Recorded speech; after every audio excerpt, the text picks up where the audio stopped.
Buenas tardes a todos, a todas. Bienvenidos a este acto que forma parte de la sexta edición del Festival Encuentro de Cultura y Derechos Humanos y que yo, Víctor Cuesta, profesor de Derecho Constitucional, pues tiene la oportunidad de moderar. Para mí es una suerte estar aquí, salir del ámbito académico y compartir con ustedes unas reflexiones, a mi juicio, necesarias sobre la libertad de expresión con auténticos protagonistas, gente que ejerce la libertad de expresión sin ningún tipo de complejo. Y bueno, me toca esa labor de moderación, invitado por la organización, y si les parece, lo que voy a hacer es presentarles brevemente algunos trazos de la biografía de los participantes en la charla de hoy, y luego lo que voy a hacer también es introducir el debate con algunas reflexiones que pueden servir para ponernos en contexto. La charla de hoy se abre, ¿no?, o pretende responder a esta sugerente pregunta, que es si el silencio es una opción. Se nos invita a una reflexión compartida sobre la libertad de expresión y cuáles son los límites de la libertad de expresión y cuáles son las amenazas a las que se enfrenta en la actualidad. Sin la intención de ofrecerles una clase, evidentemente esa no es mi función hoy. Sí, les decía, me atrevo a dar unas ideas básicas que pueden servir para ponernos en contexto y luego dar paso a los compañeros. Antes de eso, quiero presentar a mi derecha a Nuria Pasamón, abogada, coordinadora de la Comisión Penal de la Asociación Libre de Abogados y Abogadas, integrante del Turno de Prevención y Denuncia de la Tortura, que actualmente presta asistencia letrada a víctimas de tortura y otros tratos o penas crueles, inhumanos o degradantes. Ella también es integrante de la Asociación Europea de Abogados Demócratas y del Grupo de Análisis Jurídico de la plataforma No Somos Delito, que lleva una serie de acciones contra lo que conocemos como Ley Mordaza. Tendremos la ocasión de hablar sobre esta legislación en el día de hoy, y también en defensa del derecho de protesta y de libertad de expresión. También tenemos en esta esquina de la mesa, a mi izquierda, a César Strawberry, músico, escritor, con más de 30 años de trayectoria ya en el panorama de la música independiente española. Ha publicado muchos discos, hasta 14, contaba hoy, y muchos de ustedes lo conocerán como integrante del grupo Defcon 2, ¿no? Él también ha publicado libros y hoy tiene mucho que explicarnos, ¿no? Como cualquier artista utiliza la expresión como medio de vida, pero también él tiene una experiencia directa en lo que es la defensa de la libertad de expresión en el marco de un proceso judicial. Entre 2015 y 2020, César tuvo que afrontar un proceso penal acusado de la comisión del delito de enaltecimiento del terrorismo, que se originó ese proceso judicial tras la publicación de varios mensajes en redes sociales, ¿no? El caso de César llegó hasta el Tribunal Constitucional mediante recurso de amparo, y el Tribunal Constitucional dictaminó a su favor, diciendo que su actuación estaba amparada por el derecho fundamental a la libertad de expresión. Tenemos finalmente aquí a mi izquierda a Darío Adanti. Es autor de cómics satíricos, animador y escritor, y es uno de los fundadores y actuales editores de la revista satírica Mongolia, que todos ustedes conocerán, donde escribe, dibuja y hace fotomontaje. Esta actividad la compagina también con la representación de shows teatrales de Mongolia también, ¿no? Como autor de cómics, yo quería destacar una publicación que tiene que ver directamente con el tema del que vamos a hablar hoy, que es Disparen al humorista, un ensayo gráfico sobre los límites del humor y la libertad de expresión en tiempos de corrección política. También, para ponerles un poquito en contexto, los dos editores de la revista Mongolia, Darío Adanti y Pere Ruiseñol, también fueron recientemente imputados por el delito de ofensas a los sentimientos religiosos, una querella contra los editores de la revista Mongolia, que fue interpuesta por la Asociación Manos Limpias. Y bueno, él ya tendrá ocasión de hablarnos un poquito de ese proceso judicial, ¿no? Bien, hecha la presentación, pues simplemente apuntar 4 o 5 ideas básicas para luego abrir el debate y darles paso a los compañeros, compañeras. Todos podemos entender fácilmente qué es la libertad de expresión. Es un concepto fácilmente entendible. Hablamos de libertad de expresión como el derecho a comunicar nuestras ideas y opiniones sin ningún tipo de restricción o control. Esto es un concepto que entendemos fácilmente y que damos por garantizado en cualquier sociedad democrática libre. Esto es una especie de derecho que ya nosotros pensamos que, bueno, pues que está ahí, que nadie nos lo va a robar. Es cierto que es un derecho fundamental de los primeros que vienen a proclamarse en el origen del constitucionalismo. La primera enmienda de la Constitución americana habla sobre la libertad de expresión. La Declaración de Derechos del Hombre y del Ciudadano ya hablaba de la libertad de expresión. Por lo tanto, ya después de más de 2 siglos de historia, ¿no?, de lo que es el movimiento constitucional, entendemos que esto ya es una garantía, ¿no? La libertad de expresión tiene una importancia esencial para poder, que sirva al individuo para poder desarrollar su propia personalidad. Es un derecho de cada individuo que sirve, pues, para realizarnos, ¿no?, como personas, como ciudadanos. Pero lo importante de la libertad de expresión no es solo que nos permite realizarnos como personas, sino que también tiene una proyección en la sociedad. No existe una sociedad democrática, libre, si no existe la libertad de expresión. No existe el pluralismo político si no hay una libre circulación de ideas. No se puede hablar de sociedad democrática si no está garantizado este derecho fundamental. Es la base sobre la cual se asienta cualquier democracia. Por lo tanto, estamos hablando de un derecho fundamental, no solo que nos beneficia como ciudadanos individuales, sino como comunidad política, y que tenemos que cuidar mucho, ¿verdad? Bien, cuando hablamos de libertad de expresión, hablamos de un derecho que tiene un contenido muy amplio. Hablamos de libertad de expresión cuando estamos identificando el discurso político, cuando intervenimos defendiendo nuestras ideas, libertad ideológica que se expresa, que sale hacia afuera. Eso es libertad de expresión. Una libertad de expresión del discurso político que incluye, evidentemente, el derecho a la protesta, el derecho a la oposición, la protesta, la reunión, la manifestación. Todos son derivaciones de esa misma libertad de expresión.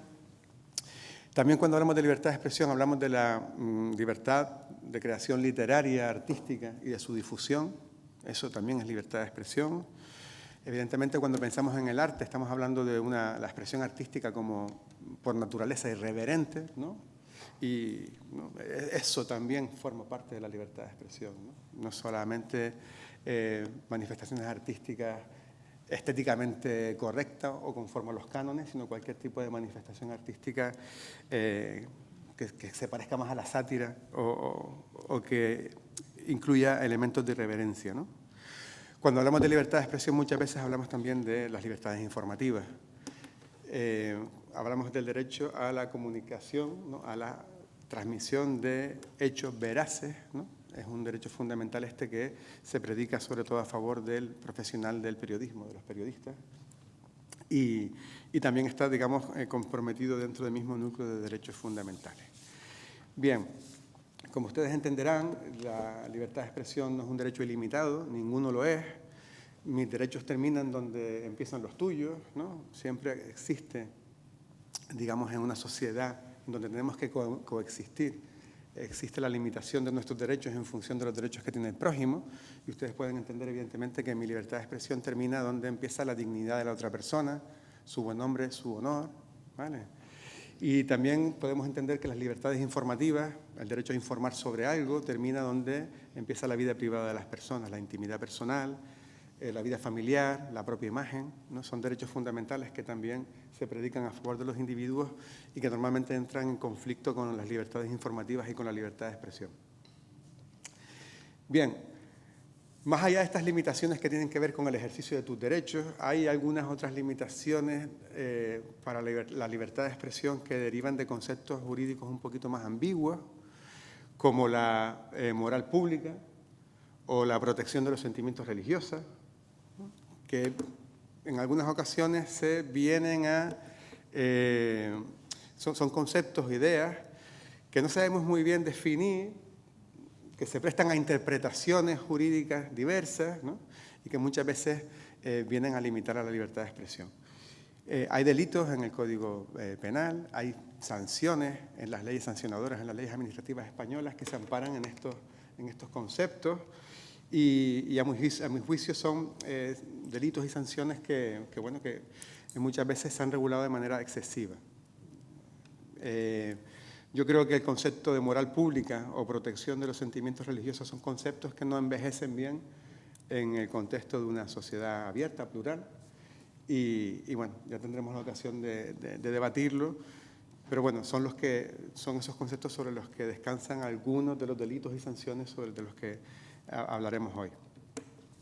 También hay otros límites, no tanto ya del derecho penal, sino del derecho administrativo, que están recogidos en el caso de España en la Ley Mordaza. Bueno, la Ley Mordaza en realidad es una legislación que viene a modificar la Ley Orgánica de Seguridad Ciudadana y que es una legislación que ha sufrido reformas a partir de 2015 que a mi juicio también han supuesto un endurecimiento, ¿no? Han supuesto una mayor limitación de la libertad de expresión, que incluye infracciones como la falta de respeto a la autoridad, digamos que se pueden prestar a interpretaciones jurídicas también un poquito más restrictivas de esta libertad de expresión. Bien, no me voy a meter en infracciones ni delitos particulares. Quiero concluir esta presentación hablándoles de otras amenazas que yo creo que a las que se enfrenta la libertad de expresión en la actualidad y que están hoy en día en la mente de todos, ¿no? Cuando hablamos de libertad de expresión, estamos hablando del fundamento de una sociedad libre, plural, y evidentemente cualquier movimiento político autoritario, ¿no? Que pretenda imponer cierta ideología política, pues va a encontrar en la libertad de expresión pues su principal enemigo, ¿no? Hay democracias iliberales, movimientos populistas, como le quieren llamar, en varias partes de nuestro planeta, no tan lejos también en Europa, en el caso de Hungría podría traerse aquí a colación, en donde la libertad de prensa pues, es uno de los objetivos, ¿no?, de la acción política y yo creo que esto hay que ponerlo sobre la mesa, ¿no?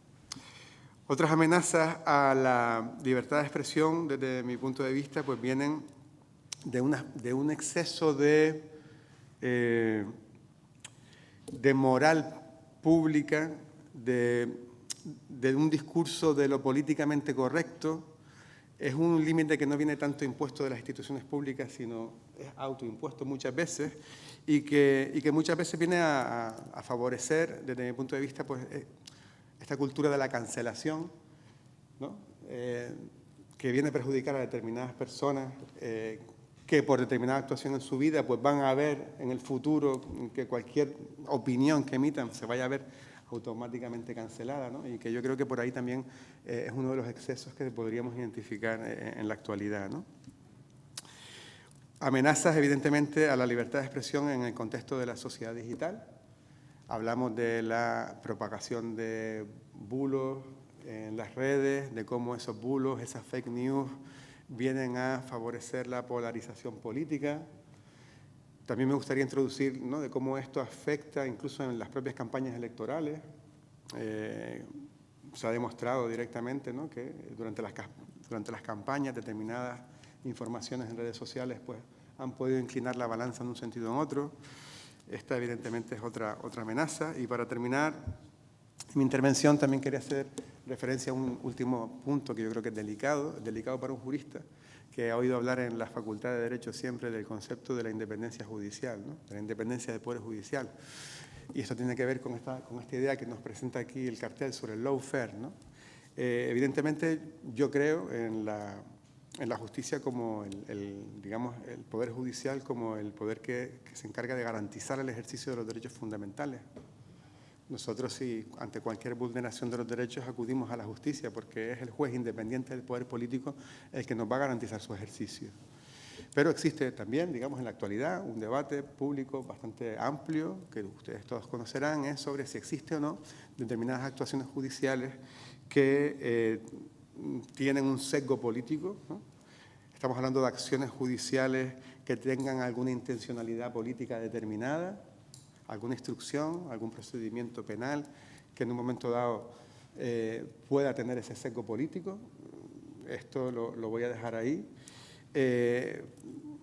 No solo el hecho de que una actuación judicial tenga la sospecha de tener un sesgo político determinado, sino también incluso cómo los propios bulos pueden servir como pruebas en el curso de una instrucción judicial, ¿no? Es decir, bueno, son cuestiones que todos ustedes conocen y en las que yo no me voy a detener ahora y que seguramente saldrán a lo largo del debate. Hemos establecido entre los cuatro un turno de intervenciones. Después de esta presentación inicial, yo le voy a dar paso a Nuria, ¿vale? que nos va a hablar también en una primera intervención sobre, digamos, una idea de cómo ve ella la libertad de expresión, lo que ella quiere destacar. Después va a intervenir César y después interviene Darío.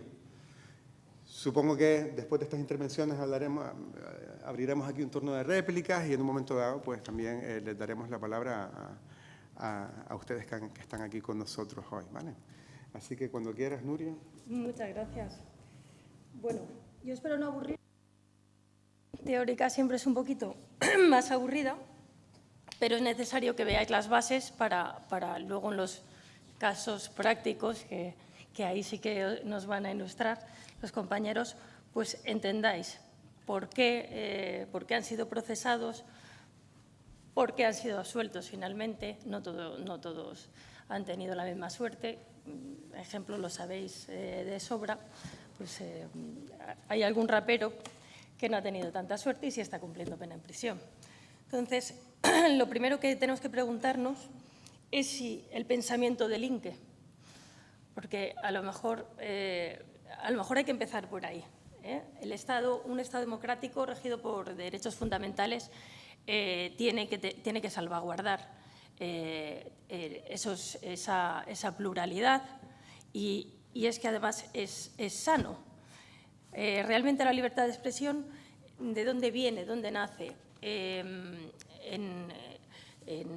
las sociedades ilustradas, con la revolución de Rousseau, Montesquieu, Voltaire, fue la única posibilidad de avanzar en las artes y en las ciencias. Ese disenso, el llevar la contraria, pues ayudó, ¿no? Ayudó a evolucionar. Y ahora estamos en un cierto retroceso. En general, en los países democráticos, en Europa se ha aprovechado algunas circunstancias que ahora parece que está pasando un poquito más de moda, ¿no? Como el terrorismo yihadista, antes era ETA. En fin, se aprovechan una serie de circunstancias para ir restringiendo derechos a los ciudadanos, pero siempre por nuestra seguridad. Lo interesante aquí es vendernos el miedo y, bueno, que esas leyes nos van a proteger. Entonces, partiendo de las bases, como decía, para dejar sentadas las bases, vemos que el primer artículo de la Constitución dice: España se constituye en un Estado social y democrático de derecho. Vale. ¿Pero es esta democracia real o es ficticia? Bueno, pues efectivamente en los últimos años, y voy a concretar desde 2015, que es cuando surgieron estas reformas durante el gobierno del PP, de Aznar, que fue bastante aprovechado para efectivamente dar esa apariencia, esa legalidad, que es muy discutida y que lo que ha supuesto es una regresión. Estamos siendo testigos y algunos están siendo víctimas. Entonces, realmente, ¿qué es la libertad de expresión? ¿Es un derecho humano? ¿Es un derecho fundamental? Está consagrado en la Declaración Universal de Derechos Humanos, en la Convención de la Asamblea de Naciones Unidas en 1948. Después de la Segunda Guerra Mundial, todo eran propuestas y todo era, se vendía todo muy bonito. Y lo que pasa es que es genérico. Y luego ya cada Estado lo tendrá tendrá que hacer esa transposición a sus normas nacionales. La Declaración de Derechos Humanos dice en su artículo 19 que todo individuo tiene derecho a la libertad de opinión, por eso decía antes, del pensamiento, que al final es tu opinión, ¿no? Lo que piensas. Que si no está si no está en línea con lo políticamente correcto o con el gobierno o la sociedad, pues entonces ya empieza a no ser respetado ese pensamiento. Entonces ya no oses plasmarlo, ¿no? Ni por escrito, ni en canciones, ni en cómics, ni por otros medios. Pero el artículo 19 decía que todo individuo tiene derecho a la libertad de opinión y de expresión, y esto incluye el de no ser molestado, importante, el de no ser molestado a causa de opiniones, el de investigar, porque no solo es expresar, es poder investigar, es recibir informaciones y opiniones y es difundir. Ahora ya difundir ya no. Ahora hay que tener mucho cuidado con las redes sociales, porque encima de que lo piensas, si lo escribes, como ya lo difundas, se acabó. Para eso nos hablarán luego los compañeros. Para eso está la guerra, el lawfare, ¿no? Esa guerra a través de las normas o de judicializar los casos. En fin, la Constitución española ya concreta un poco más y define en su artículo 21 que se reconocen y protegen los derechos a expresar y difundir libremente los pensamientos, ideas y opiniones mediante la palabra, el escrito o cualquier medio de reproducción. Pero en su apartado segundo dice que, esto es muy interesante, el ejercicio de estos derechos no puede restringirse mediante ningún tipo de censura previa. Bueno, eso el papel lo aguanta todo. No puede hacer censura previa a menos que, aquí viene el truco, no es un derecho que conceda la Constitución y concedan las leyes, porque es un derecho innato e intrínseco a todas las personas. De hecho, el papel que debería ejercer el Estado es un papel típicamente liberal, que se trataría de tener la menor injerencia posible para que pueda desarrollarse. Eliminar obstáculos. Sin embargo, como los límites, todo será sin más limitación que la que ponga la ley, pues ahí echa la ley, echa la trampa, ya lo sabemos. No son derechos absolutos en el sentido de que siempre tendremos que ponderar, como decía aquí mi compañero, pues entre unos derechos fundamentales y otros vamos a buscar el equilibrio. Es muy difícil hacer esa ponderación y al final queda en manos de los jueces. Bueno, ¿qué pasa? Que si la ley es muy concreta será más fácil delimitarlo. Si la ley es ambigua, cabe todo, cabe todo. Entonces, como los límites, las limitaciones eran las establecidas por la ley, en principio, respetando la moral, el orden público y el bienestar general de una sociedad democrática, volvemos otra vez a términos así muy generales, pues entonces va a ir variando en función de la sociedad. Las sociedades evolucionan. Igual que la sociedad ilustrada evolucionó, pues también involucionan. El respeto a los otros derechos fundamentales recae sobre todo fundamentalmente en el honor, en la intimidad, en la propia imagen y en la protección de la juventud y de la infancia, que eso se ha quedado un poco, bueno, eso no interesa tanto. Ahora, el tema del honor se ha aprovechado muy bien, el tema del honor y de la ofensa, algo tan subjetivo como la ofensa, que antes apuntaba el tema de los sentimientos religiosos. Bueno, ¿qué hay más subjetivo que un sentimiento? Entonces, vamos a limitar la libertad de expresión con nuevas leyes. Y llega en 2015 y lo que llamamos las leyes, la conocida ley Mordaza, es la Ley Orgánica 4/2015, 30 de marzo, que es la ley conocida así, pero es la Ley de Protección de Seguridad Ciudadana. Yo discrepo, voy a empezar, igual que os animo, a la desobediencia civil y a discrepar en conciencia. Discrepo de que sea una ley que nos proporcione seguridad ciudadana, sino más bien al contrario. Y por mi experiencia, lo único que me encuentro es inseguridad ciudadana. y por eso abogamos por su derogación, ni siquiera por su reforma, por su absoluta derogación. Tenemos una doble vertiente a la hora de establecer estas limitaciones. Una es esta ley en el ámbito administrativo y la otra es introducir unos tipos penales, unos delitos, que hasta ahora pues nos iba bien sin ellos. Entiendo que no era necesario.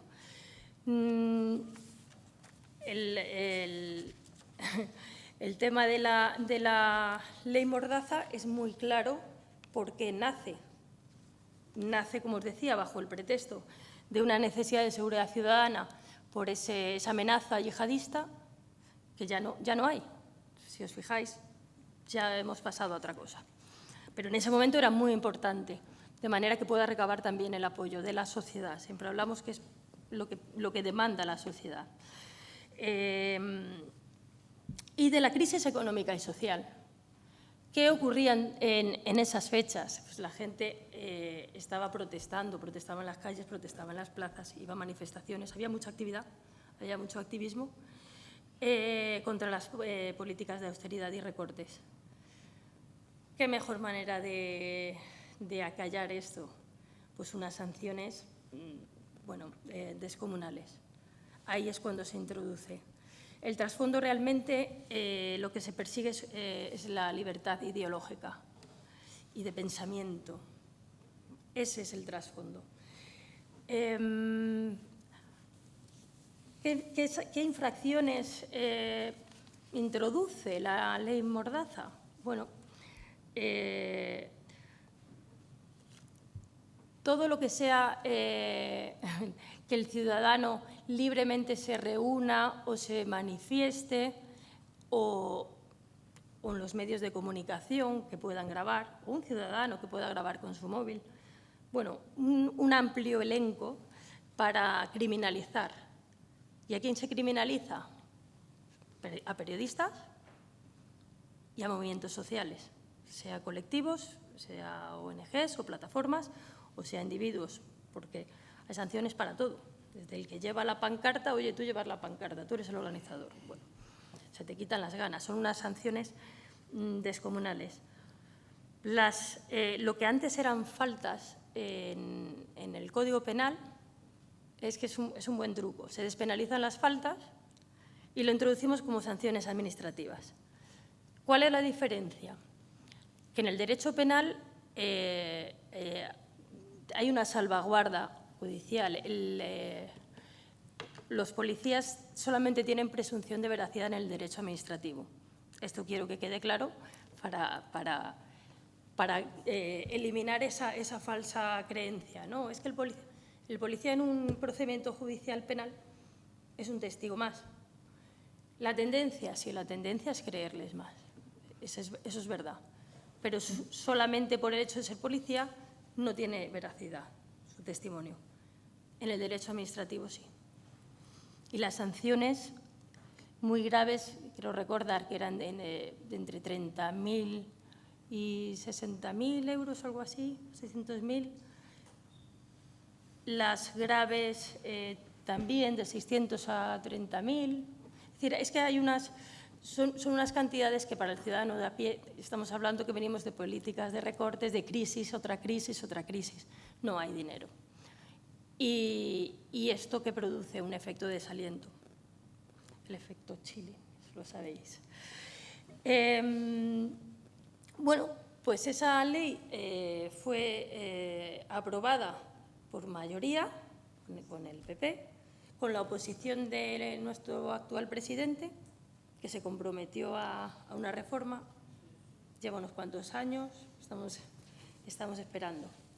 Yo, por mi experiencia en la plataforma No Somos Delito, que aglutina todo tipo de organizaciones y de movimientos en contra de la ley Mordaza, en las reuniones políticas, mi experiencia es que no había voluntad.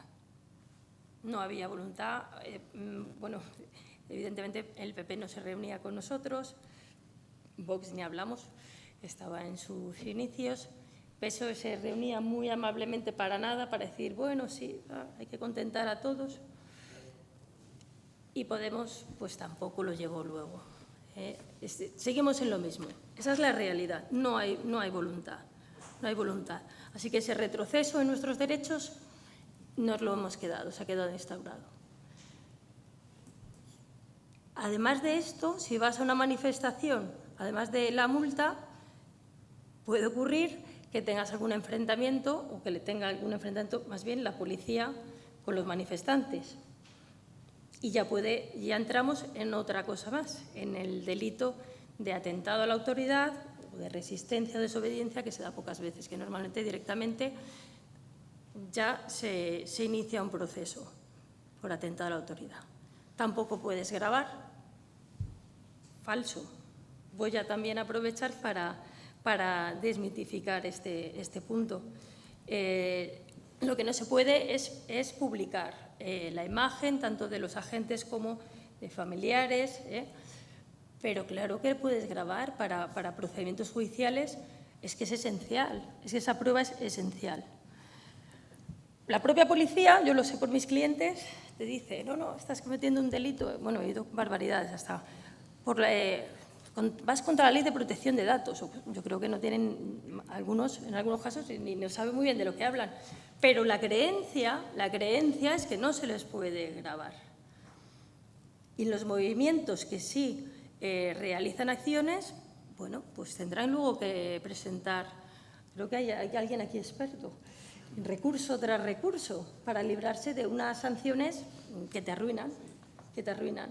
Entonces, el objetivo, desde luego, el efecto desaliento, pues está más que logrado. Y voy a hacer una breve referencia a algunos de los delitos, esto era en el ámbito administrativo, algunos de los delitos que en ese momento se introdujeron, que no sé si esto es reflejo de la sociedad o reflejo de una parte muy concreta de la sociedad, porque las calumnias e injurias al rey o miembros de la familia real,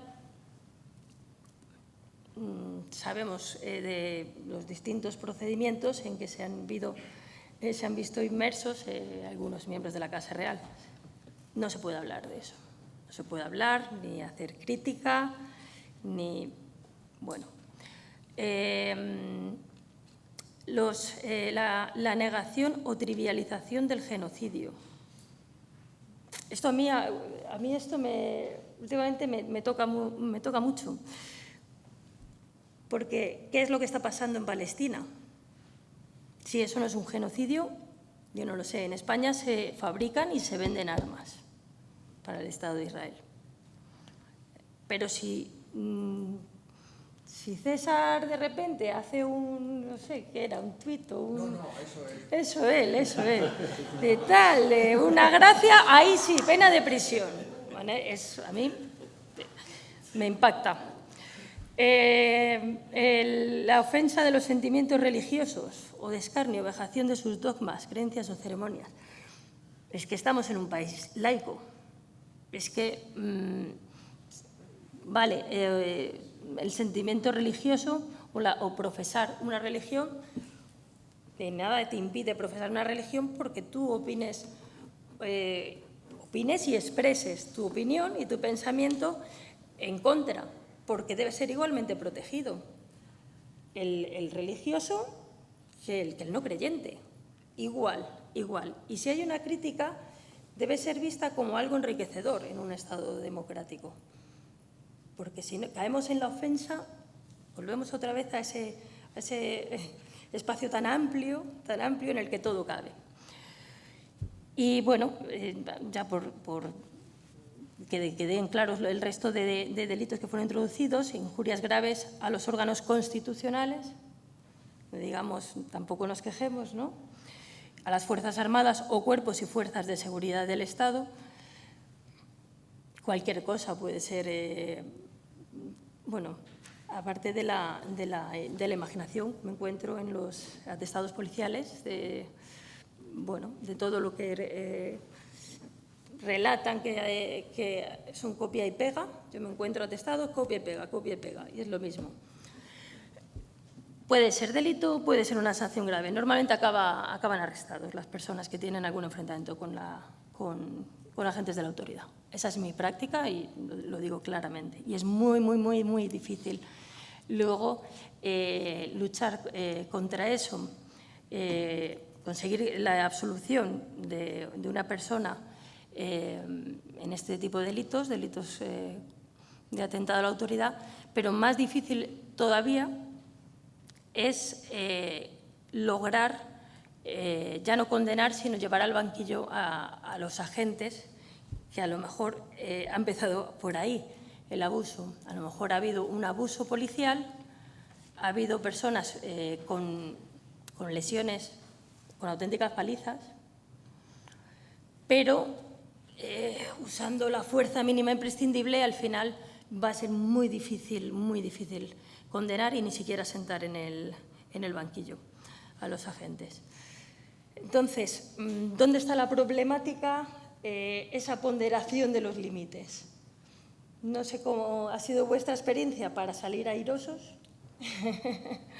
porque siempre va a depender también del tribunal en el que caiga, y hasta que no haya una renovación también de los poderes judiciales va a ser siempre complicada esa lucha. Sí.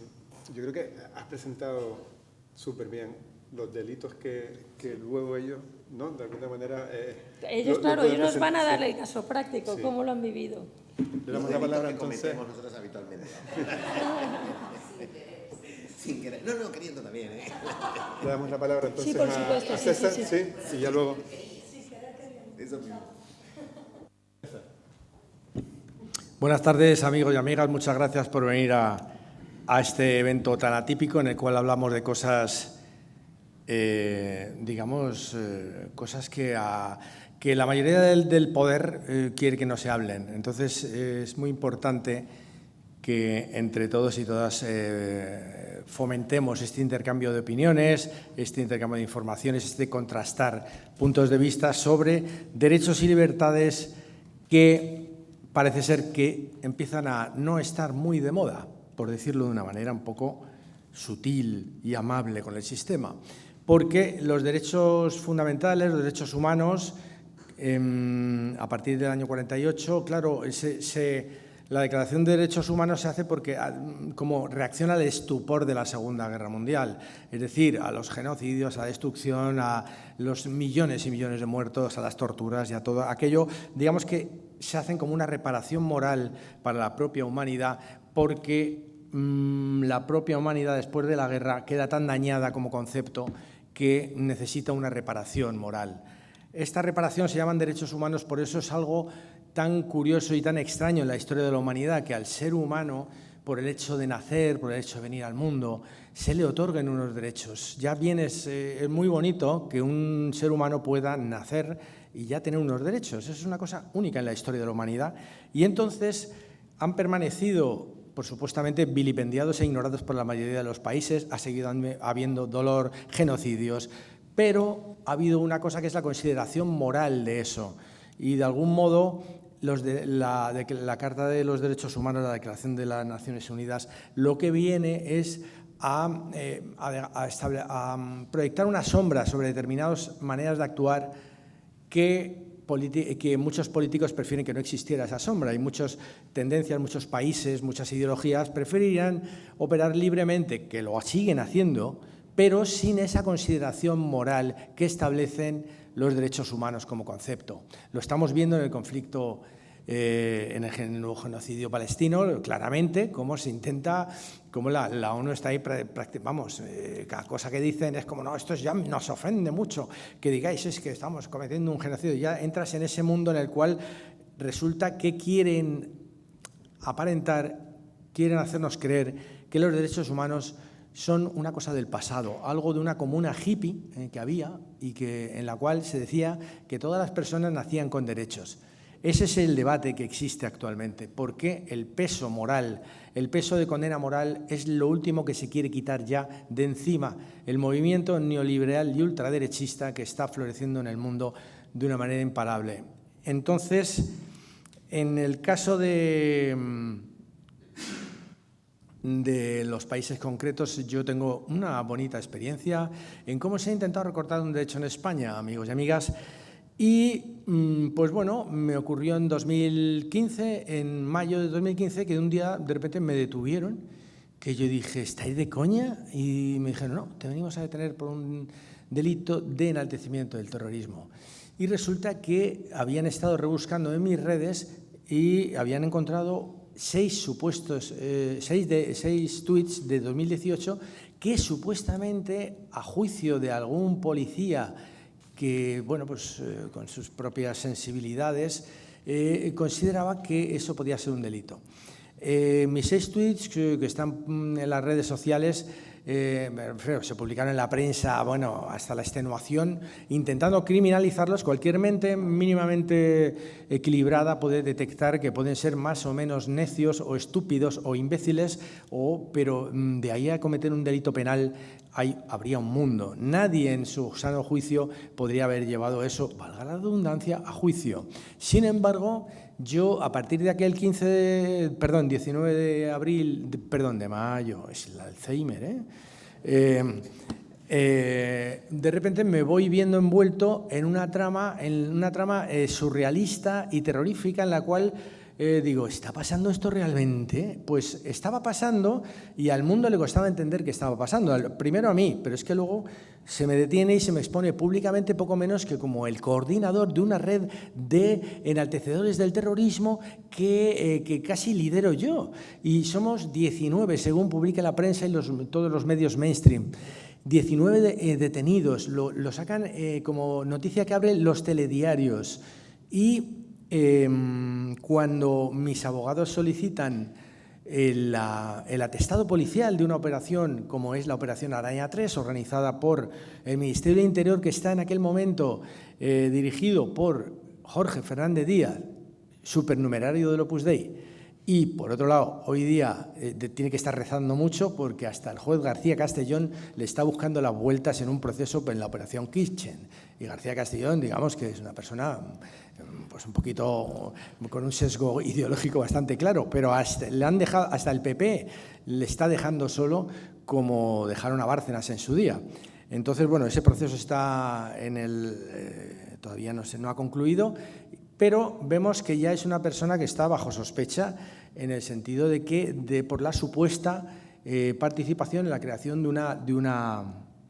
de lo que se llamó la Brigada Patriótica, un departamento de la policía que se dedicaba a acosar a disidentes políticos. Operación Pisa, es decir, Pablo Iglesias, Sociedad Anónima, y un montón. Es decir, buscar perfiles que son en la Operación Cataluña, buscar perfiles políticos que son incómodos para el poder y tratar de criminalizarlos buscando pruebas, urdiendo pruebas que al final se han demostrado falsas. Y ninguno de esos casos ha llegado a judicializarse con condena de por medio. Entonces, yo me veo envuelto, César Strawberry, rockero, me veo envuelto de repente en esa pesadilla en la cual te empieza a señalar la gente como en la invasión de los ultracuerpos. Vas al supermercado y ya dices, hostia, entonces, y entonces ya te empiezas a sentir acosado socialmente de una manera muy jodida. Hasta el punto de que opto por crear un icono de mí mismo para poder salir de él cuando quiera pasar desapercibido. Me compro un sombrero, unas gafas determinadas, con una forma determinada, y establezco un logotipo de mí mismo que promociono en redes para que la gente me centre siempre con esa imagen, se quede con esa imagen de mí mismo, de modo que si me quito las gafas, me hago una coleta en la barba y no llevo gorro, no me reconoce nadie. Entonces puedo ir al supermercado y comprar sin que me insulten. O que me han pasado cosas terribles, me refiero a terribles, a mí me da igual, tampoco me ha afectado tanto, pero sí terribles, digamos, para cualquier persona que no tenga el respaldo de una audiencia que a mí me ha ayudado mucho a superar todo el trauma que ha supuesto todo esto. El señalamiento público como supuesto enaltecedor del terrorismo es la manera de descalificación social más terrible que se puede hacer en un país como España, entonces, donde el terrorismo ha hecho tanto daño. Entonces, hasta tus amigos dudan de ti, porque dicen, es que has salido en la tele, tú eres muy majo, pero tío, dicen de ti dicen de ti y están diciendo mentiras de ti, pero la dicen los medios, la dicen en la 1, es algo que te va causando una sensación de acoso realmente agobiante. Yo, gracias a ponerme las lentillas, como os digo, y la coletita y tal, pues conseguí, de hecho había gente que decía, tú no eres César Strawberry, el tío lleva sombrero y gafas. Y yo, ¡wow! ¡Qué triunfazo con yo me metía luego en la cabina de teléfonos, me ponía el sombrero y la gafa y salía el auténtico. Entonces, me metí en una distopía kafkiana que me recordó mucho también al proceso del personaje Sam Laurie en la película maravillosa de Terry Gilliam del año 81, Brasil, en la cual un ciudadano normal de repente un día pasa a ser criminalizado sin saber muy bien por qué, ¿no? Que es lo que pasaba a Kafka en el proceso. Pues eso, vivido en carne propia, a mí como fan de distopías me pareció fascinante. Digo, tío, ¿no te molaban estas moviditas? Pues las estás viviendo, ¿eh? En fin, te identificas muchísimo con muchísimos personajes literarios y de ficción y de cómic y tienes muy presente hasta qué punto las distopías descritas en el cine fantástico acaban siendo realidad. Yo viví todo esto desde el pánico y desde el enfrentamiento, porque en todo momento me negué a bajar la cabeza y a reconocer mi culpa, mi supuesta culpa. Porque de lo que van estos procesos, sobre todo, aunque no tengan un final de condena, lo que buscan es que exponerte socialmente como un criminal o como una criminal y que termine reconociendo un delito que no has cometido y que posteriormente en los tribunales se demostrará que no has cometido. Pero está en la presión mediática y está en la presión social que en algún momento dices, no, vale, pues qué penita. Lo he visto en amigos y en gente que ha sido perseguida y que no ha tenido más remedio en un momento dado de quiebra emocional que reconocer un delito que por el cual luego ha sido absuelto. Entonces, a mí se me presionaba mucho con eso. ¿Te arrepientes de haber escrito esos tweets? Y yo decía, pues no, porque no me puedo arrepentir de no haber cometido un delito y de haber ejercido mi legítimo derecho a libertad de expresión. Esto sonaba completamente, como dices eso, eres el tipo más impresentable, pero luego resulta que 11 magistrados de los 12 que componen el Tribunal Constitucional dijeron que había ocurrido exactamente eso, que mi derecho legítimo a la libertad de expresión había sido vulnerado a través de un proceso ridículo que jamás debió empezar, pero que se enmarca dentro de una estrategia represiva consistente en la exposición pública con acusaciones falsas como los videojuegos, me he quedado ahí, de determinados perfiles con los cuales se trata de ejemplarizar para que el resto de la sociedad tome nota y diga, si a este le pasa esto, imagínate a ti, que no te puedes hacer la coletita. O sea, es un poco ese rollo, ¿no? Entonces, a mí se me lleva ante los tribunales, que es flipante. Tú imagínate un rockero ahí, yo de que toda mi vida con el rock and roll y las cosas, y ya, qué bien lo pasamos, ahí de repente en la Audiencia Nacional. Digo, pero qué mierda es esta, tío. O sea, ¿cómo puedo estar en un tribunal especializado en delitos de terrorismo, de organización delincuenciales, de mafias, de narcotráfico? Y yo ahí, en fin, acojonante. Pero yo ahí no con mala fortuna, porque de repente el juez de la Mata archiva mi caso en primera instancia. Pero ¿qué pasa? Que fijaos qué giro de guión más acojonante, que esto, me flipó. Resulta que el fiscal que se encarga de mi caso es un fiscal que se llama Carlos Bautista, que es un fiscal que ha sido, y lo podéis contrastar en la prensa porque es público esto, ha sido, a su vez, fue condenado en el año 2014 por haber tenido una cuenta anónima en Twitter desde la cual criticaba, se mofaba, hacía comentarios más o menos irrespetuosos sobre sus compañeros de la Audiencia Nacional. La Audiencia Nacional le inicia un proceso antes de iniciar un proceso llega a un acuerdo, reconoce su culpa y le condenan a una pequeña multa. Entonces, resulta que no hay otro fiscal en España que pueda ocuparse de mi caso, no. Me tiene que tocar un extuitero con un perfil que digo, tú y yo, colega, tú tuitero, yo fiscal, pero yo rockero, pero tú tuitero, yo también. ¿Qué está pasando? Y de repente, esta persona, claro, pues yo no sé, no lo sé, pero quizá pueda alguien pensar que a lo mejor a través del enconamiento, en mi caso, recurriendo cada decisión que se producía a mi favor, a favor de mi absolución, a favor de mi inocencia, él recurre y recurre y recurre hasta encontrar a alguien un poco de su cuerda que cambie aquellos veredictos absolutorios. Puede que sea una suposición mía, pero podría, no sé, da un poquito la sensación por lo pertinaz de su persecución, que yo lo considero una persecución, porque es un desperdicio absoluto de recursos del Estado, todo el proceso mío desde primera instancia a solución, audiencia nacional a absolución, y como me absuelven en la Audiencia Nacional, recurre al Supremo. Pero en el Supremo, claro, ahí hay gente, hay juristas de la talla de, hombre, un jurista canario muy eminente, que es don Manuel Marchena, que es una eminencia jurídica, no cabe duda, pero también en los propios medios jurídicos, se considera que tiene quizá un sesgo demasiado inclinado a la derecha, a lo mejor, no se sabe, su padre era legionario, hay una serie de factores que pueden influir en que uno pueda tener determinadas filiaciones políticas más o menos acusadas y que en algún momento se puedan reflejar en alguna sentencia, no lo sé, pero quizá pueda pasar. El caso está en que, claro, cae en la sala primera del Tribunal Supremo y de repente, de acumular absoluciones, se me condena de una forma completamente irregular en un tribunal compuesto por jueces como, con nombre de Llarena, Colmenero bueno, también está Ibáñez, que es el único que discrepa de una condena, que es Perfecto Ibáñez, que se llama Perfecto. Entonces, Perfecto Andrés Ibáñez, digo, joder, claro que eres perfecto, o sea, es perfectísimo, eres pluscuamperfecto, diría yo.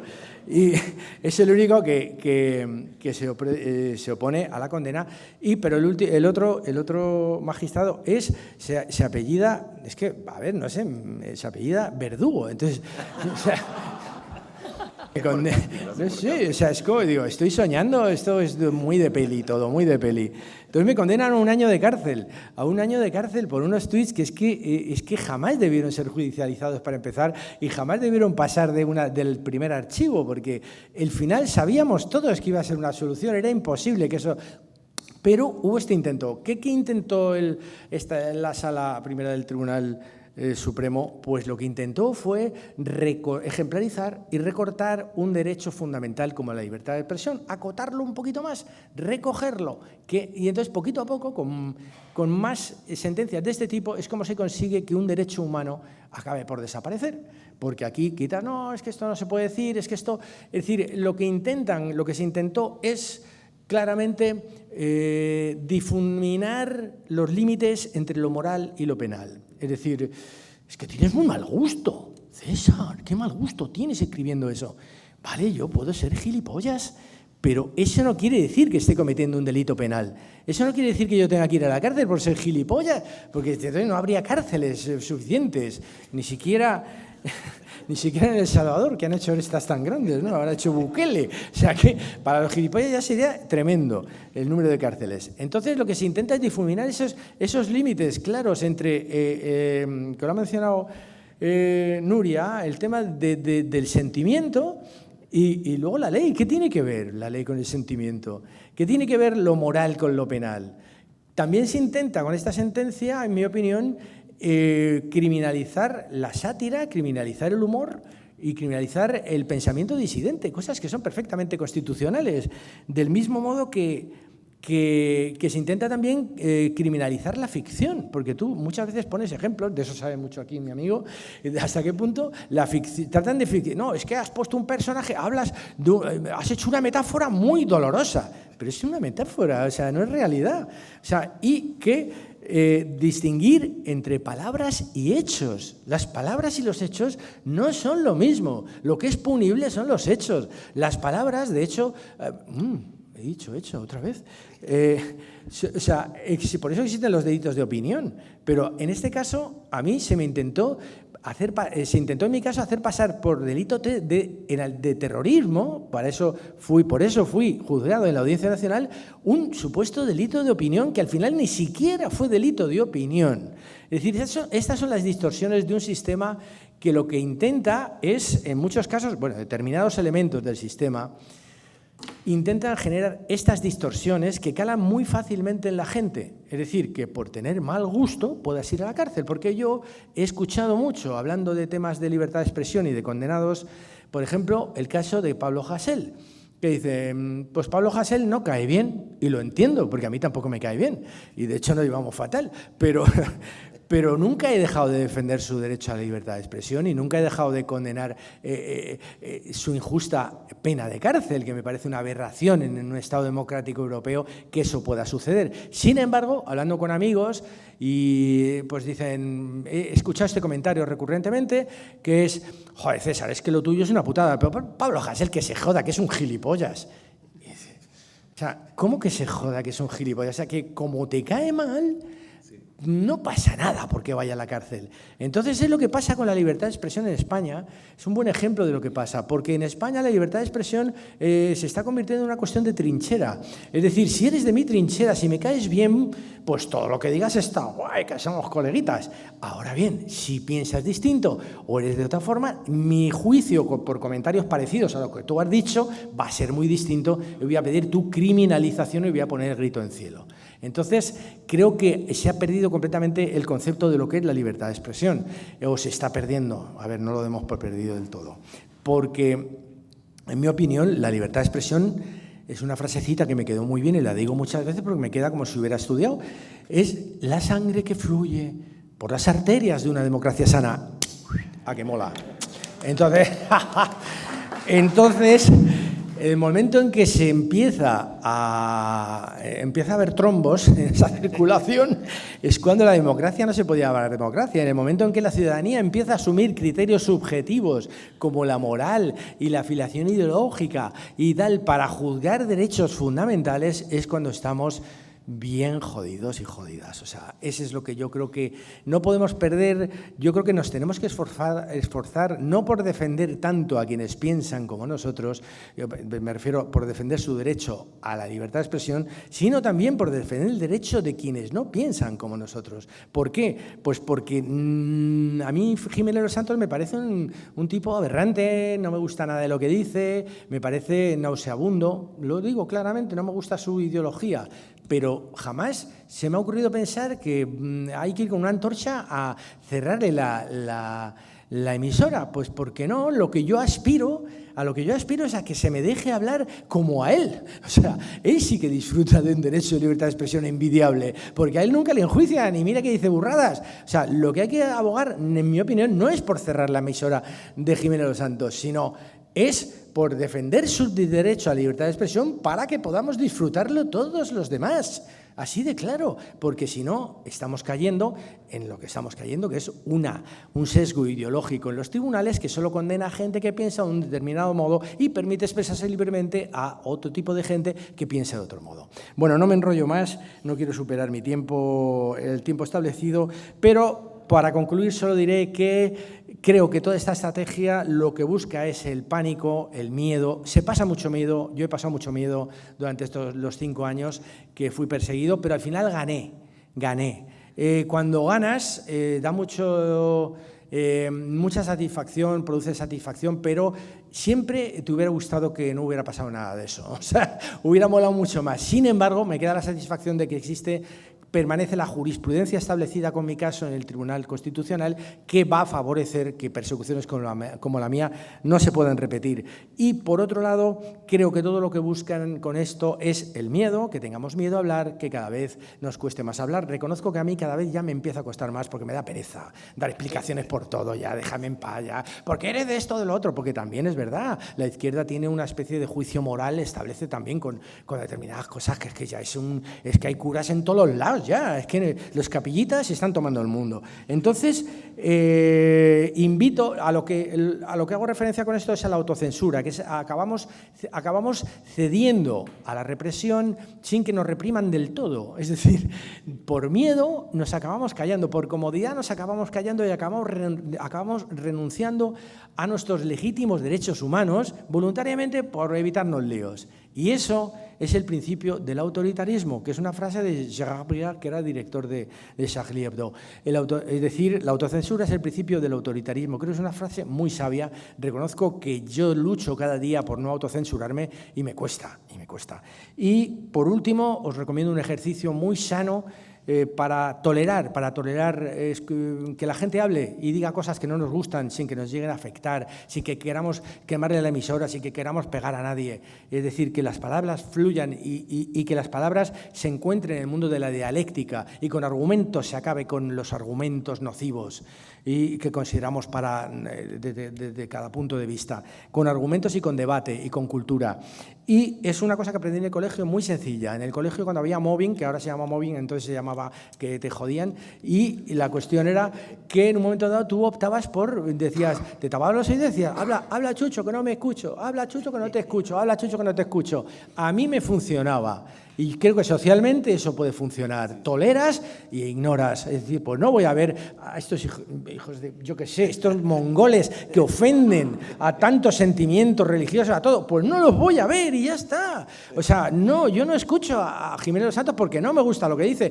Pues no voy a quemarle no voy a ir con la antorcha como van a tus shows, sino que no voy. Pues, es decir, no tienes por qué escuchar lo que no te gusta, no tienes por qué leer lo que no te gusta, y lo que tienes que hacer es argumentar bien frente a todo el discurso del odio y aprender a tener conversaciones dialécticas que acaben con los argumentos por encima de las conversaciones sobre sentimientos. Hay que argumentar, hay que tener dialéctica. Ese es el campo de batalla. Muchísimas gracias y libertad para todo el mundo, libertad de expresión, por favor.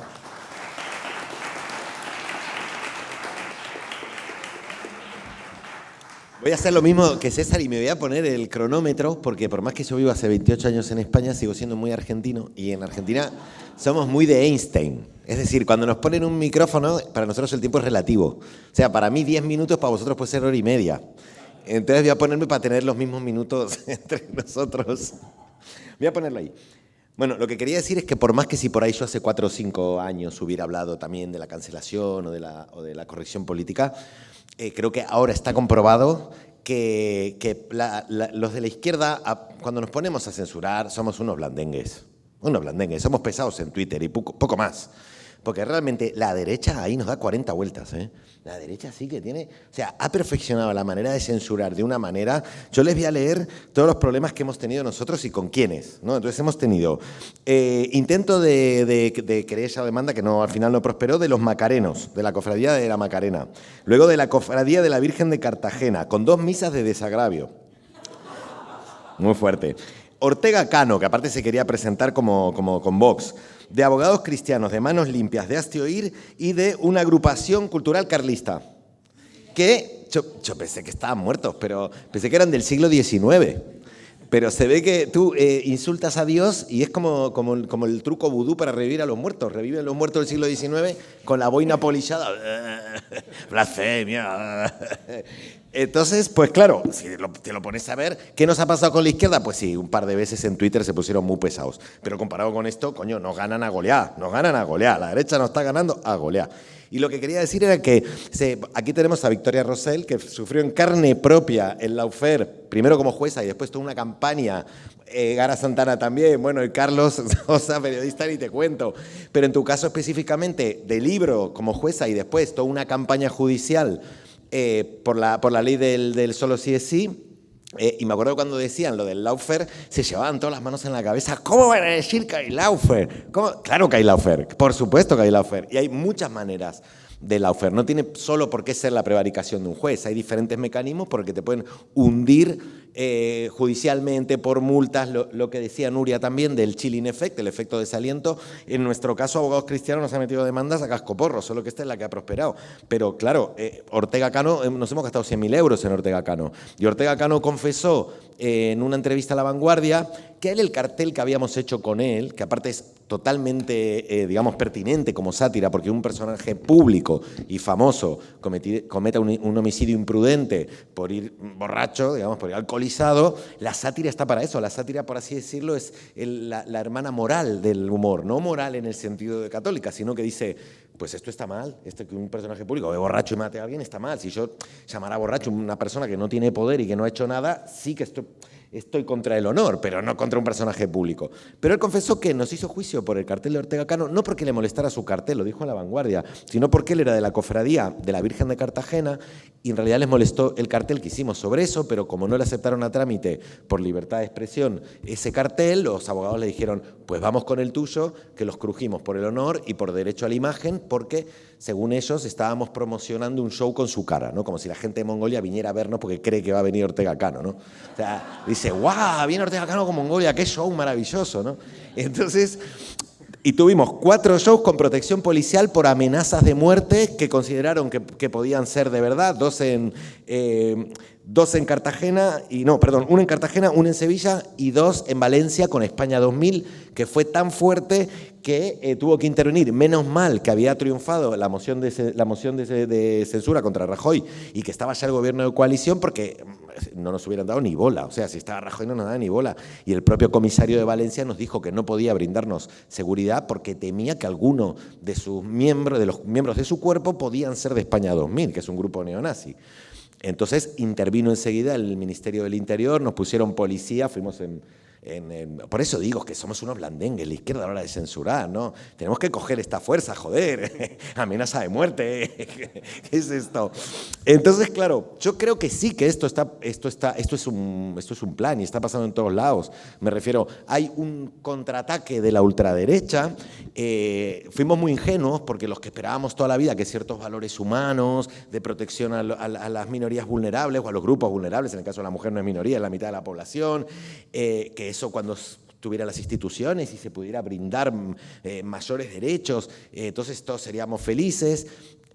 Pues no, pues los sectores reaccionarios han reaccionado y no solo han reaccionado, sino que tienen gente en la justicia, gente en los medios y en el poder económico. Y a partir de ahí empiezan a hacer una campaña, primero contra el espacio político aquel que surgió a la izquierda del PSOE, pero también contra todos los medios o todas las personas que puedan significar una especie de ejemplo de lo que ellos consideran todo vale, que es meterse contra los valores morales e iconográficos tradicionales del conservadurismo, ¿no? Es decir, siempre dicen, no, ya no se pueden contar chistes de maricones, y esos mismos te meten 40 demandas por meterte con Jesús, meterte con la Virgen, meterte con la bandera, meterte con Franco, meterte con...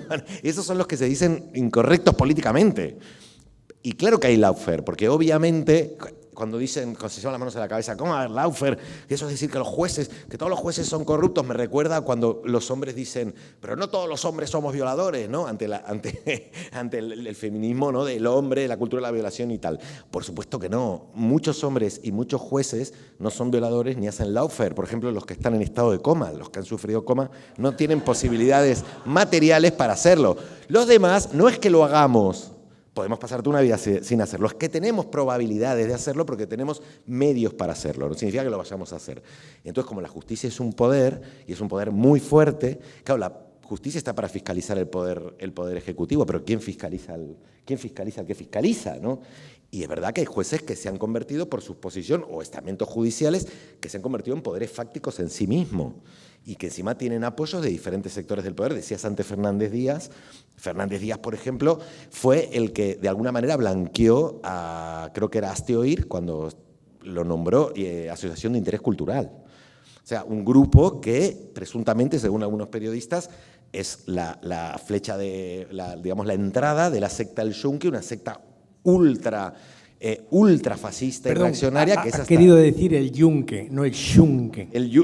Pero son mexicanos, el Yunque, ¿no? El Yunque no se entera, no confundas a la audiencia. Entonces, claro que lo hay. Y muchas veces hay sectores dentro del Poder Judicial, que no todos, que se manejan como poderes autónomos, que tampoco están con un partido o con otro, que ellos tienen su propio juego de poder, digamos, ¿no?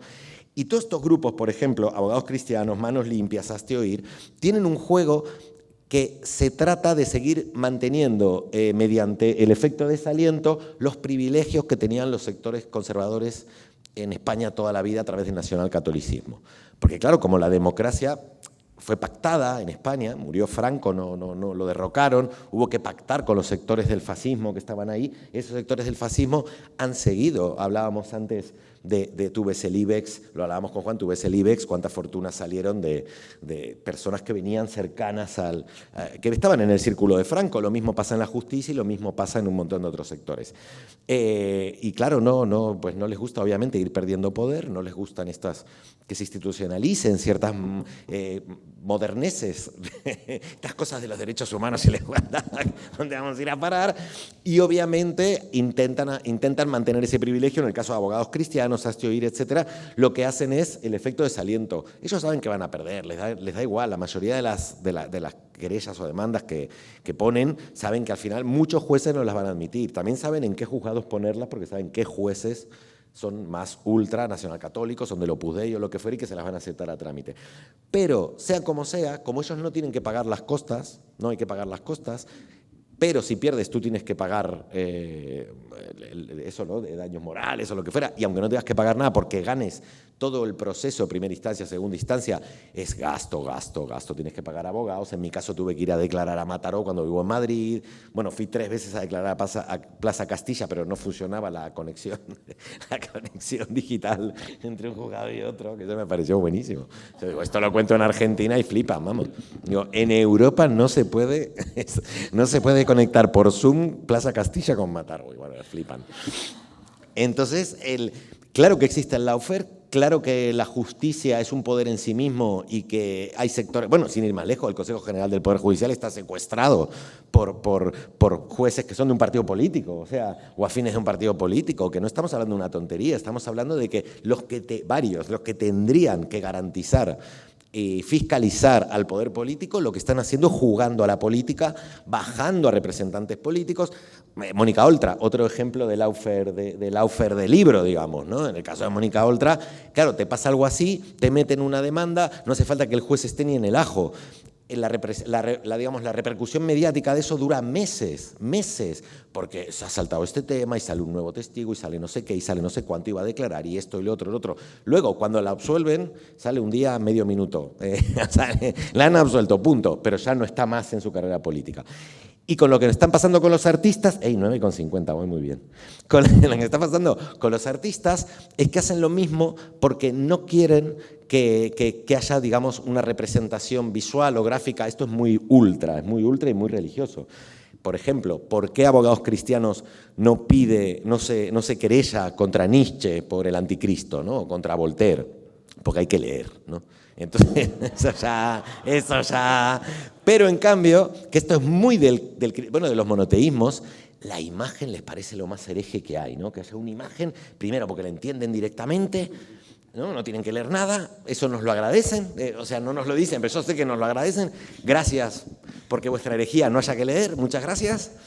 Pero, claro, les jode mogollón y lo que quieren es mantener esos privilegios. Y lo que van haciendo es, por un lado, el chilling effect, el efecto desaliento, porque en el caso de Mongolia, igual que con César, tenemos una gran masa detrás de lectoras y lectores que nosotros hacemos Vercamis crowdfunding y nos permiten pagar esos juicios. Pero ¿qué pasa con un director de teatro que no tiene esa masa detrás? Una actriz de teatro, monologuista, un artista plástico, que por ahí lo conocen 20, y que de pronto hace obras satíricas, herejes o lo que fuera, al primer juicio, segundo juicio, después de que se gastó 6.000 euros por una obra que no va a poder vender encima porque va a ser complicado, o que como mucho va a ganar 1.000 euros, pues dice, oye, tengo tantas cosas que hacer que mejor no me voy a meter en este fregado, y entonces consiguen lo que quieren, y es que entonces no se toquen sus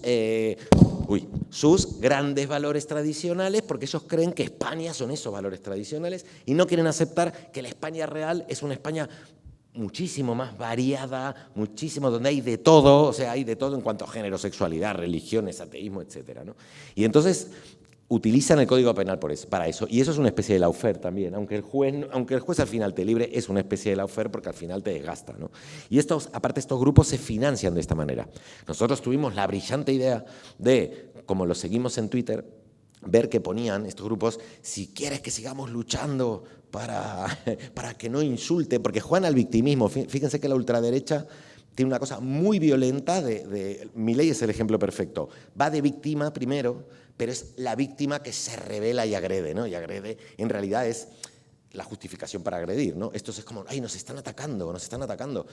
Yo entiendo que en un concepto muy lejano, algún flipao hizo el 525 para intentar, mentira, pero supongamos, para intentar proteger a las minorías religiosas en caso de que en un país donde la mayoría religiosa es otra, pues entonces haya una violencia religiosa contra ellos, ¿no? Pero al final todos los casos en que se usa el 525, que es el de ofensa a los sentimientos religiosos, se han ofendido gente de la religión católica, que es una religión que no podemos decir que sea muy débil y muy minoritaria, porque es la religión más mayoritaria del puto planeta, con un poder que ya me dirás. Y encima no conozco ningún católico que por un chiste de Mongolia no haya ido a misa porque se ha sentido tan ofendido. O sea que tampoco le hemos coartado. Cuando tú discutes realmente, esto es muy complejo, voy a intentar resumirlo porque me gusta el tema jurídico, digamos que el Código Penal, el Código Penal, hay puntos del Código Penal que están para limitar algunos derechos fundamentales en la Constitución, pero que puedan meterse con otros derechos fundamentales. Entonces, algunos de estos grupos sostienen que en realidad el de ofensa a los sentimientos religiosos está para limitar la libertad de expresión y que no caigas en un delito de odio contra una minoría religiosa, ¿no? Que es mentira, porque para eso están los delitos de odio, digamos, ¿no? Y entonces, una cosa que es totalmente lógica de filosofía del derecho, que es que algo infraconstitucional, como es el Código Penal, no puede limitar un derecho fundamental, como es la libertad de expresión. Por lo tanto, estos puntos del Código Penal en realidad están siendo anticonstitucionales, con lo cual habría que pulirlos ya. ¿Qué pasa? ¿Por qué ahora que tenemos un gobierno de izquierdas, digamos, no lo hace? ¿Por qué no se mete a modificar el Código Penal y a sacar todas estas mierdas que en realidad nos lastran para atrás y que yo creo que son el agujerito en la pared donde están entrando los monstruos del fascismo que están creciendo día a día y que se están aprovechando de esto para acabar con carreras políticas, acabar con carreras artísticas, acabar con revistas, acabar con todo lo que representa para lo que ellos es el horror, que es un poco la modernidad, no la modernidad entendida en fashion, digo la modernidad entendida como Revolución Francesa, o sea, que aquí los liberales deberían estar con nosotros, que eso es lo que más me indigna, porque estamos hablando de conceptos liberales, no de conceptos de izquierda de Marx, estamos hablando de democracia liberal. Stuart Mill, o sea, el libro de la libertad, ahí, eso deberían defenderlo. ¿Y dónde está Ciudadanos? ¿Dónde está el sector del PP que se dice liberal? Están todos calladísimos. Acá debería haber una coalición de verdad entre izquierdas, liberales y centroderechas democráticas liberales contra todo esto y que ya está bien y que se acabó. Pero es que estamos muy jodidos porque lo peor es que decimos en España, pero es que empezamos a ver nuestro entorno y está pasando en todas las democracias liberales, que en Estados Unidos se quiera juzgar a Assange cuando en realidad la primera enmienda, o sea, en Estados Unidos no hay país donde no esté más defendida la libertad de expresión que en Estados Unidos, en los términos que lo decía Stuart Mill en este libro que les digo, La libertad, es donde es más amplio y justamente para no crear efecto de desaliento te pueden dejar pasar que seas del Ku Klux Klan y que vayas cantando hay que matar a los negros porque, bueno, mira, mientras no los mate no es delito, ¿no? Ahora quieren cargarse a Assange por no decir sus fuentes, cuando en realidad la primera enmienda defiende el derecho del periodista a informar sobre cosas que son de interés público. O sea que si en Estados Unidos se están cargando la libertad de expresión, en Francia ahora está teniendo un súper problema legal, un cómico buenísimo por decir que él estaba fascinado porque Netanyahu era el primer nazi circuncidado. Bueno, o sea, en Francia, o sea, donde vino la Revolución Francesa, donde se declararon los derechos del hombre, un cómico no puede hacer ese chiste. O sea, todo mal, todo mal. En España nos está pasando esto. Ahora también me gustaría que piensen esto. Yo no soy nada kirchnerista y no voy a hacer acá una defensa del kirchnerismo, pero recuerden cuando toda la crítica que se le hacía al kirchnerismo, el kirchnerismo tuvo mucho lawfare también. No digo que no hubiera corrupción, que había a tope, pero también hubo mucho lawfare. Y toda la crítica que se le hacía por las formas populistas del kirchnerismo, que lo hacían todos los centroderechos, ahora están encantados con que esas mismas formas las haga la ultraderecha. No le jodía las formas esperpénticas del populismo, le jodían las leyes sociales de ese populismo, porque cuando las mismas formas esperpénticas las hacen los ultraliberales, le ríen la gracia. Estaba Milei con empresarios aquí en Argentina y todos le aplaudían la gracia. Eso mismo que antes les avergonzaba si lo hacía un gobierno que hacía políticas estatistas, ¿no? Entonces estamos en un problema, porque en realidad creo que hemos descuidado la libertad de expresión, creo que no hemos defendido suficiente por ahí en la educación o desde los medios, no lo sé, la libertad de expresión.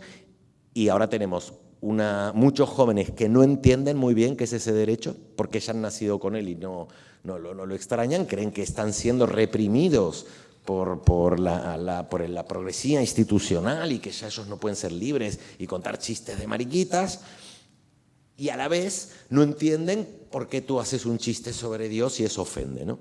Entonces tenemos un problema y encima está creciendo la ultraderecha, tenemos un poder judicial secuestrado en gran parte por una ideología precisa y yo creo que no es solución callarse, sino decir que sí, que tenemos un problema con la justicia, que tenemos un problema con el Código Penal y que estamos empobreciéndonos en cuanto a libertad de expresión, que es, como dijo César, la sangre que corre por la vena de la democracia. Punto. No me copien la frase.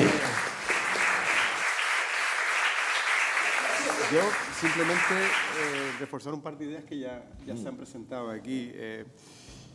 Creo que hay un problema legislativo mayúsculo, ¿no? Es decir, hay un problema de legislación, sobre todo a partir del año 2015, lo hemos identificado ahí, y a mí lo que me llama la atención que ya han pasado, ¿no?, casi 10 años, 9, y con mayoría en las Cortes, en el Congreso de Diputados, relativamente progresistas, no se ha actuado ahí. Creo que en la legislatura anterior se llegó a plantear la reforma legislativa, pero se terminó la legislatura y no se pudo avanzar. Y a mí, la verdad que me cuesta explicar el por qué, porque si un gobierno quiere venderse como progresista, yo creo que tiene que empezar por aquí. Totalmente, sí. Esto estaba identificado además como la necesidad de reforma cuando se hizo el pacto entre los distintos partidos políticos que apoyaron al primer gobierno. Antes lo estuvimos hablando, ¿no? No sé si hay ahí a lo mejor una segunda lectura del gobierno de retrasar esta reforma legislativa por algún otro interés o por utilizar estos instrumentos para reprimir ciertos movimientos que puedan venir desde otro espectro de la política. No sé, pero a mí me llama la atención que esto no se haya movido ya. Y otro de los problemas que hemos identificado, que yo me resisto a hablar de lawfare, pero como ya lo has dicho tú y yo no tengo que decirlo, pues... Y a los jueces los nombró César, yo me reí por nervios, lo digo porque están grabando. Pero a mí me caen muy bien todos esos jueces, gente estupenda. Evidentemente... a mí también. En la misma línea que tú planteabas ahí, yo me resigno, o sea, me cuesta identificar o señalar a un juez como, que, digamos, acusar de falta de independencia, pero la evidencia es esta, ¿no? Y hay un problema de estructura del propio gobierno del Poder Judicial que también es urgente, y eso pasa por otra reforma legislativa que no llega, ¿no? Entonces, al final, yo creo que la acción política es la que tiene que, ¿no?, poner algún remedio a corto plazo a esta situación. Luego hay otras cuestiones estructurales que ya no están de mano del legislador, pero yo creo que sí hay 2 o 3 pasos que hay que dar claros y que no se están dando, ¿no? Sí. Bueno, es verdad que en el caso de toda la reforma del Código Penal son los legisladores, claro. Son los legisladores, pero son los legisladores bajo un mandato. Pero ¿por qué efectivamente 9 años después sigue así? Pues yo creo que es útil, esté quien esté. Esa es mi opinión. La conclusión que llego es que son normas útiles para la represión crítica, para la protesta. Entonces, pienso que puede beneficiar igual a un lado que a otro. Pienso que esa es la razón y que por eso no hay voluntad. Desde luego, la ley Mordaza para mí es evidente, porque cuando se quiera tirar de ella, ahí está. Sí. Entonces, yo ya tengo perspectivas, he luchado mucho en este tema,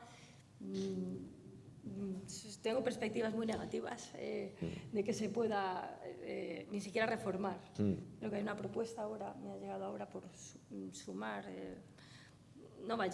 pienso que no va a llegar a nada porque en otros momentos había más grupos que parecía que estaban de acuerdo en unas partes, en otras no. En fin, creo que es útil para reprimir la protesta y la crítica, porque, como os decía antes, esa es la única limitación que tiene la libertad de expresión. Está sujeta a las leyes, y las leyes no solo son estas normas, sino la jurisprudencia. Lo que van dictando los tribunales va sentando, y eso también son normas. Entonces, realmente ¿qué se persigue? Libertad, la libertad ideológica y de pensamiento. Y el lawfare que está tan de moda, bueno, pues es otra forma más, ahora está más en el escaparate entre los distintos movimientos políticos. Pero eso es otra forma más. Yo he mirado un poco, digo, a ver de dónde viene esto. Viene de la década de los 50, porque los términos son law y warfare, ¿no? Ley y guerra. Entonces, se empieza a utilizar en Estados Unidos y es en 1999 donde dos oficiales, porque viene del ámbito militar, dos oficiales del Ejército Popular de Liberación utilizaron el término lawfare para referirse al uso por parte de una nación, de instituciones legalizadas para lograr fines estratégicos. Y luego se define de otra forma parecida, es la estrategia de usar la ley como sustituto a los medios militares tradicionales para lograr un objetivo. Entonces, esto está siendo utilizado pues cada vez más y por todos los distintos grupos, orientaciones. Esa es la realidad. Pero para mí, realmente, mi preocupación es que el Gran Hermano, si habéis leído, estoy segura que sí, 1984 de Orwell, el Gran Hermano controlando nuestros pensamientos. Verdaderamente, esa es mi preocupación. Dice José Luis San Pedro, voy a citar, dice, para que haya democracia tiene que haber demócratas. Si mi pensamiento no es libre, tener la libertad de expresión no tiene valor. Porque si lo que yo expreso no es lo que yo pienso, sino lo que me han dicho que piense, entonces no vale para nada. Y en eso estamos. Vamos a pensar lo que la sociedad o los grupos políticos o las leyes nos están diciendo que es ya no moralmente aceptable, sino legalmente. Ya no es que tenga el reproche moral cualquier manifestación, cualquier sátira, cualquier crítica. Reproche moral puedes tenerlo, oye, me parece feo, esto es de mal gusto, pero el reproche penal, y lo vamos a castigar. Entonces ya no voy a decir lo que pienso, lo voy a pensar y me lo quedo para mi fuero interno. Esto es muy peligroso para la democracia. Entonces, ante la pregunta de debate, ¿qué hacemos? ¿Debemos callar? Yo invito a que no, yo invito a que sigamos las personas que tenemos mínima sensibilidad con la defensa de esta libertad, que no nos quedemos callados. Eso es lo que yo os invito a la reflexión y cada uno en la medida que pueda y con cuidado. Y con cuidado porque sigue estando ahí ese peligro. Quería apuntar solo dos cosas que yo creo que sí que sirvió en la pandemia, creo, no, tampoco soy experto, creo que sirvió en la pandemia para controlar también a los grupos negacionistas que salían por ahí en las caceroladas. No sé si estará sirviendo ahora con todas las manifestaciones de nazis en Ferraz, pero que sí que no hubo como un desacuerdo con Esquerra y porque pedían que se quitaran las bolas de goma y un montón de cosas, y creo que el PSOE no quiso como ni negociar, que lo dejó ahí. En todo caso, sí, es una herramienta que te puede servir, sí, es verdad. Pero también solo quería apuntar una cosa, que es abrir un melón, que tendríamos que estar otra hora más, pero solo para que no se me olvide, que también lo dije hoy, que es que también para mí uno de los también grandes peligros de la libertad de expresión, pues aquí estamos hablando de la justicia, los medios de comunicación, que en gran mayoría están tomados por el poder fáctico del IBEX, y hay relación entre poder político, IBEX, medios de comunicación, pero no se nos tiene que olvidar que uno de los grandes riesgos de la libertad de expresión es que ahora el debate público y la comunicación, lo que es la libertad de palabra en términos populares, está en manos de multinacionales deslocalizadas que no tienen ningún reglamento, que no se rigen por ningún reglamento de ningún país. Hablo obviamente de Twitter, de Instagram, de Facebook. Al final ellos son también lo que deciden lo que podemos o no decir y mostrar, ¿no? El caso de Facebook, censurando fotos de mujeres dándole la teta a los hijos, pero dejando decapitaciones de terroristas, ¿no? Entonces, claro, ahí también tenemos un peligro muy importante, porque claro, como la globalización ha hecho que también haya una comunicación global, esa comunicación global está en manos de multinacionales que no se rigen por la ley de ningún estado concreto.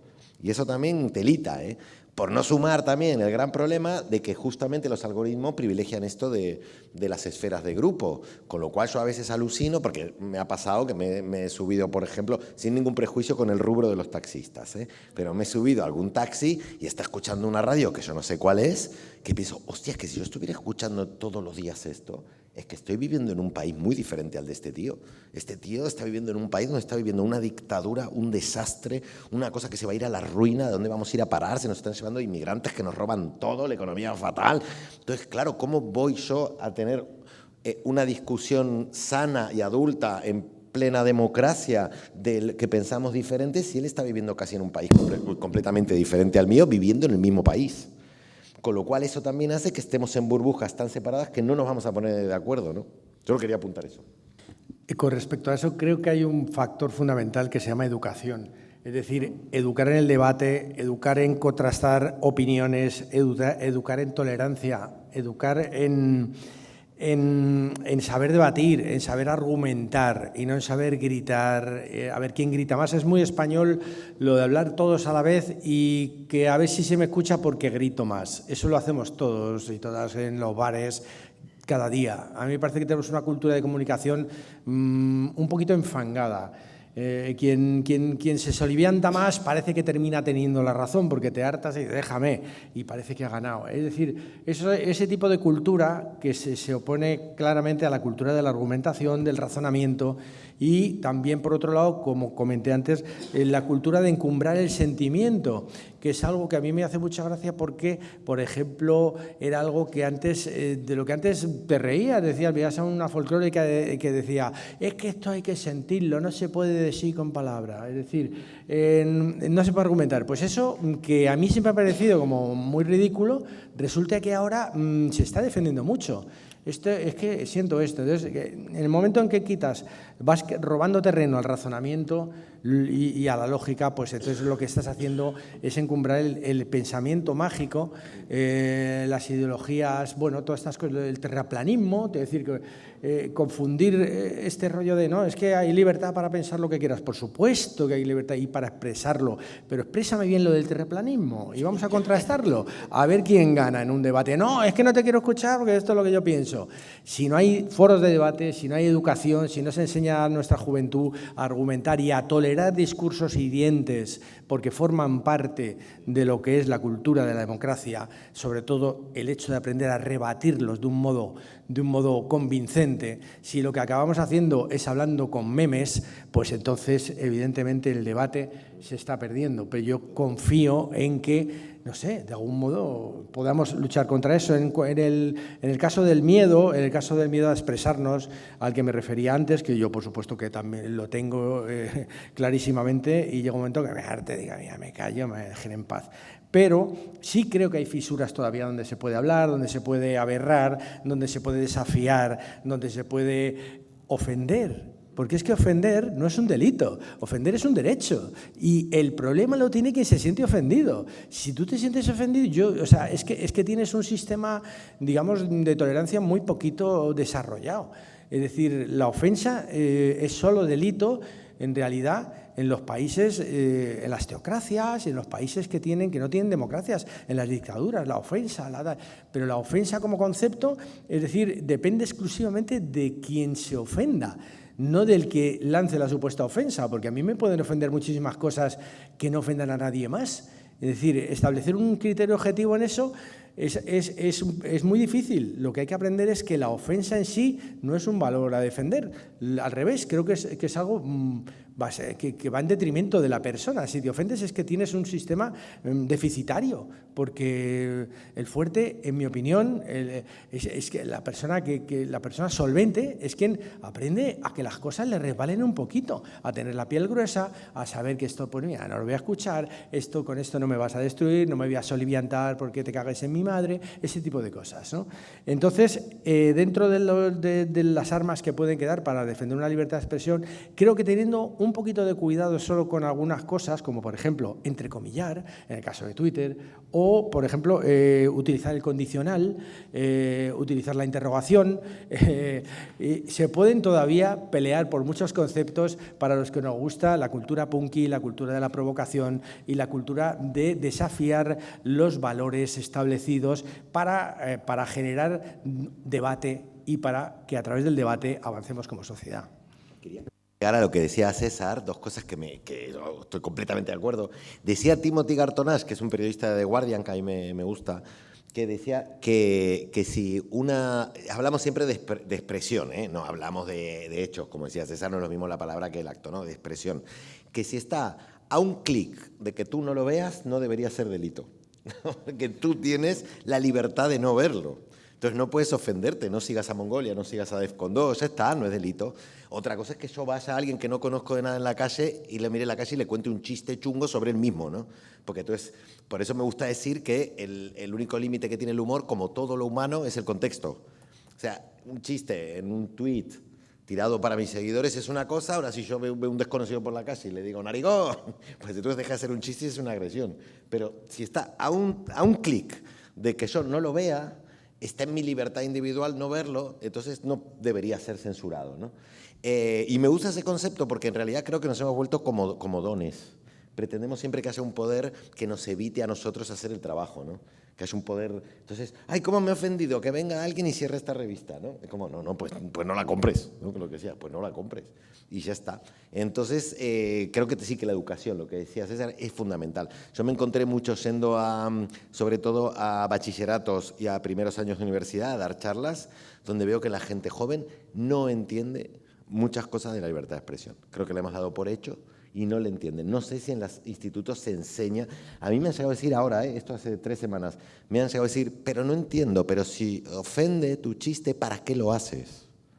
Y me costaba un montón explicarle a la gente joven lo que dice César, que parte de la función del arte es remover, es justamente proponer ideas locas, sin miedo a equivocarte, sin miedo a meter la pata, porque para eso está el arte, por eso no hacemos periodismo, expresamos la sátira, por ejemplo, o el rock, o la poesía, o la literatura, está justamente, claro, pero aunque no hagas crítica social, por ejemplo, siempre digo, por ejemplo, el libro, mucho antes de American Psycho, estaba The Killer Inside Me, no me acuerdo cómo se llama el escritor, que es el que escribió también La huida, la película de Sam Peckinpah, un escritor de novela negra de los años 50 americano, donde él cuenta todo un asesino contado desde el propio asesino, ¿no?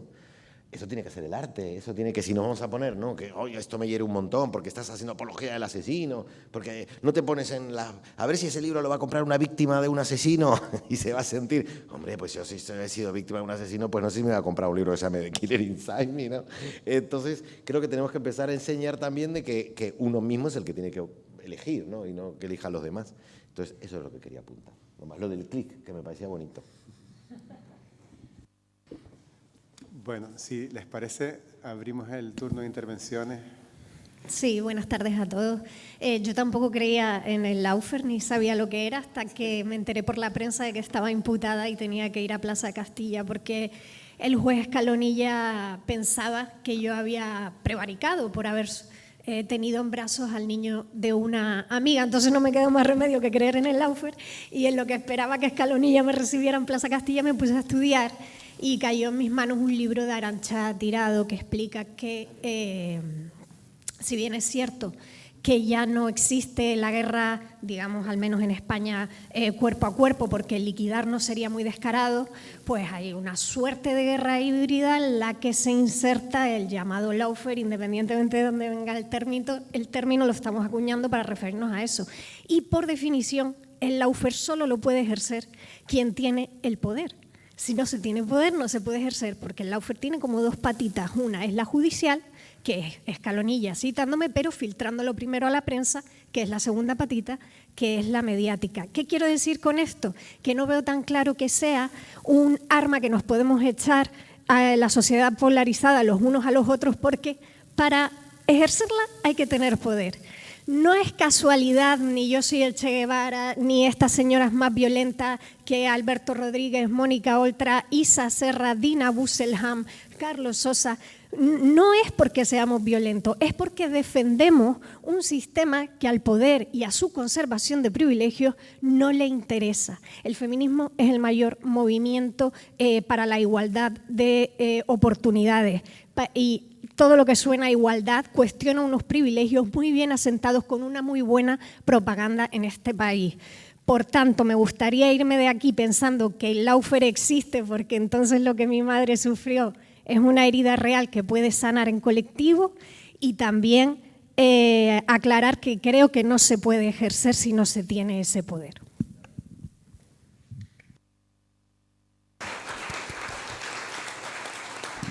Muy de acuerdo, sí. Si se les parece, abrimos primero el turno de intervenciones y luego, si quieren añadir algo, Sí, me gustaría preguntarte algo a ti. ¿Qué opinas tú, que tienes Mongolia, que has recibido 300.000 denuncias de toda la gente de derecha y ultraderecha, que cuando pasó el atentado de Charlie Hebdo, decía "Je suis Charlie Hebdo", que en media hora lo hubieran cerrado en España? Bueno, asqueroso, totalmente asqueroso. De hecho, es un poco también lo que dice aquí Gara, que en realidad eso fue un movimiento islamófobo de la derecha. Le daba igual que hubieran matado a dos, les venía de puta madre para defender los moros son malos. O sea, utilizaron la muerte de unas personas que, si ellos realmente hubieran leído esa revista, les hubieran hecho juicio a Charlie Hebdo, porque solo una de cada 7 revistas de Charlie Hebdo se mete con los musulmanes, las otras es con el cristianismo, etcétera, etcétera, ¿no? Entonces realmente fue muy asqueroso verlo a Fernández Díaz, a Rajoy con el cartelito de "Je suis Charlie". Es que a mí yo ni fue a la manifestación, me pareció una cosa tremenda, tremenda, sí. Y Netanyahu estaba en la... Estaba también, madre mía.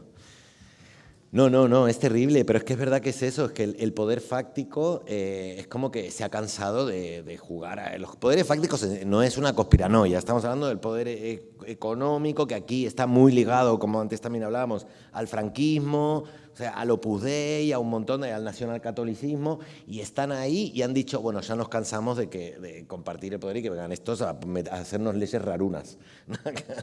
Ya se acabó. Y entonces, sí, estamos, y ahora es en todo el mundo, lo peor es que es en todo el mundo. O sea, a mí me acojona mucho porque el auge de la ultraderecha es terrible y obviamente utilizan la justicia, utilizan un montón de cosas porque están aupados por el poder económico. ¿No? Estoy totalmente con ella, sí, sin duda. Y ahí estaban todos porque no implicaba defender la libertad de expresión y a unos satiristas. Implicaba la cosa moral islamófoba. Directamente. De hecho, siempre me he indignado porque a mí que me la sopla, no solo me la sopla, soy ateo y ser ateo es que me la sopla, y los monoteísmos más. Porque si fuera en plan politeísta, bueno, hasta me hace gracia, ¿no? Pero los monoteístas, madre mía, quítate. Pero más allá de eso, si realmente aquí todos los que defienden se rasgan las vestiduras con el 525, con la ley de ofensa a los sentimientos religiosos, que me digan por qué no fue a juicio La Razón y el ABC cuando reprodujeron la portada de Charlie Hebdo, porque era igual de imputable por el 525 que mi portada de Cristo, ¿no? Y a mí cuando me dicen, ¿y por qué no te metes con los musulmanes y tal? Primero, que sí nos metemos, igual que con el judaísmo y con todas las religiones, pero nos metemos en las páginas interiores, no en portada. ¿Por qué? Porque, a ver, para salir en la portada de Mongolia te lo tienes que haber currado mucho. A mí con 4 atentados no sales en la portada de Mongolia. En cambio, la Iglesia Católica viene hace 2000 años matando gente, apoyando a los gobiernos militares. O sea, todas las dictaduras aquí en Argentina, ¿cuánta gente ha muerto en la dictadura de aquí de Argentina por la Iglesia Católica? Cuando los musulmanes llegan a esa cantidad de muertes en mis países, van a tener una portada de Mongolia. Mientras tanto, que se lo curren, se lo tienen que currar más todavía.